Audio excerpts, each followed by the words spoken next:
வணக்கம். ஜி தமிழ் செய்திகள் வாசிப்பது உங்கள் கோமலா. பாட்டாளி மக்கள் கட்சி இடஒதுக்கீட்டுக்காக உயிர் தியாகம் செய்த தியாகிகளின் தின வீர வணக்கம். ராணிப்பேட்டை மாவட்டம் சோளிங்கர் பேருந்து நிலையத்தில் பாட்டாளி மக்கள் கட்சி இடஒதுக்கீட்டுக்காக உயிர் தியாகம் செய்த 21 தியாகிகளின் வீர வணக்க நாள் வேலூர் ஒருங்கிணைந்த இளைஞர் சங்க செயலாளர் வழக்கறிஞர் சக்கரவர்த்தி தலைமையில் ஏழுமலை, லோகநாதன், கார்த்திக் ராசா, கோகுல்நாத், சதீஷ் ஆகியோர் முன்னிலையில் நகர தலைவர் பார்த்திபன் அனைவரையும் வரவேற்றார்.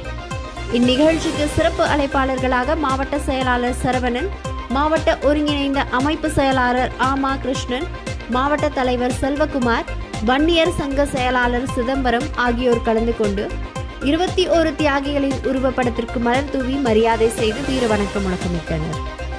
பின்னர் அனைவரும் வீர வணக்க முழக்கங்களை இட்டு தியாகிகளுக்கு அஞ்சலி செலுத்தினார்கள். அனைவருக்கும் அன்னதானமும் வழங்கப்பட்டது. இதில் பாட்டாளி மக்கள் கட்சி மாவட்ட ஒன்றிய நகர கிளை கழக பொறுப்பாளர்கள் கலந்து கொண்டு சிறப்பித்தனர்.